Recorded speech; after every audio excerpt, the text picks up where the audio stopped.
स्वागत है हकीम साहब आपका। बहुत धन्यवाद आपका। हकीम साहब, जानना चाहूँगी आज मैं ब्रेन स्ट्रोक को लेके, ये होता क्या है? क्या इस बीमारी में हमारे सर में अत्यधिक दर्द रहता है और इसके लिए क्या कुछ नुस्खे अपनाए जा सकते हैं? देखिए, दिमाग का दौरा, ब्रेन स्ट्रोक जो है, ब्रेन स्ट्रोक जो उसकी 2-3 वजह हैं।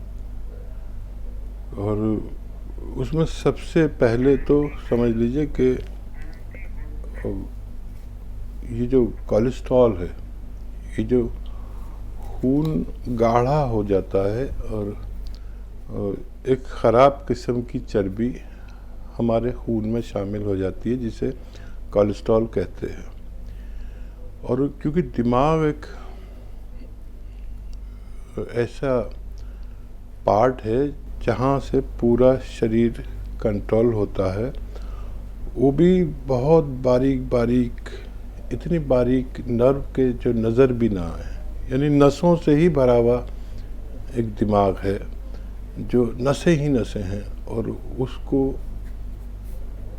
जब ऐसा खून मिलता है जो मोटा होता है, भारी होता है, या चर्बी मिला हुआ होता है, तो उस बारीक नर्व से वो खून बह नहीं पाता और उसमें कहीं अटक जाता है, तो दिमाग का दौरा पड़ता है, जिसे ब्रेन स्ट्रोक कहते हैं। अब इसमें ख़ास बात यह है कि जिसको ब्रेन स्ट्रोक होता है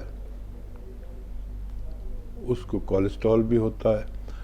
अब जिसको कोलेस्ट्रॉल होता है उसको ब्लड प्रेशर भी होता है। अब वो खून वहाँ से कोशिश करता है निकलने की, और वो खून क्योंकि मोटा हो गया वहाँ फंस जाता है, और हमें फिर फालिज, लकवा, पैरालिसिस और बहुत ऐसे मिलते जुलते रूप होते हैं। किसी का सिर्फ इस ज़बान पे अटैक होता है, किसी का सिर्फ आँख पे होता है, किसी का पूरे आधे जिस्म पर, उल्टे या सीधे हिस्से पर फालिज मार जाता है, जिसे हम ब्रेन स्ट्रोक कहते हैं।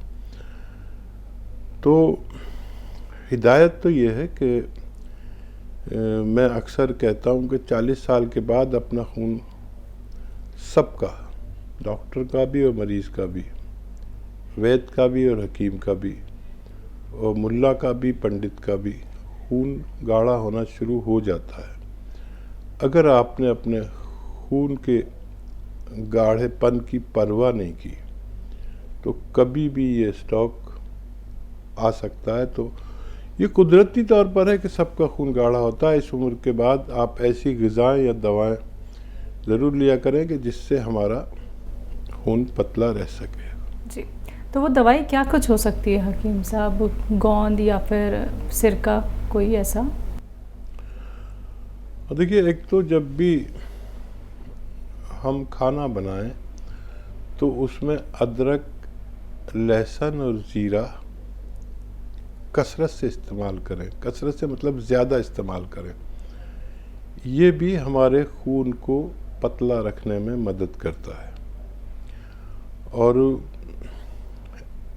6 महीने में एक बार जांच भी करा लिया करें अपने खून की, डायबिटीज़ की, कोलेस्ट्रॉल की, इन सब की जांच हो जानी चाहिए, ताकि आप वक्त से पहले ख़बरदार हो जाएं कि आपके अंदर क्या चेंजेस आ रहे हैं और किस चीज़ पर हमें ज़्यादा तवज्जो देनी है।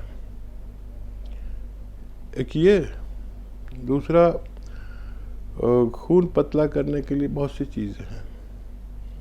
और जब भी हम ख़ासतौर पर महिलाओं की बात करेंगे, जब भी सब्ज़ी सालन बनाने का वक्त आता है तो हर चीज़ तो खूब इस्तेमाल करते हैं महिलाएं, लेकिन इतना सा अदरक, इतना सा लहसुन डालते हैं, इतना सा ज़ीरा।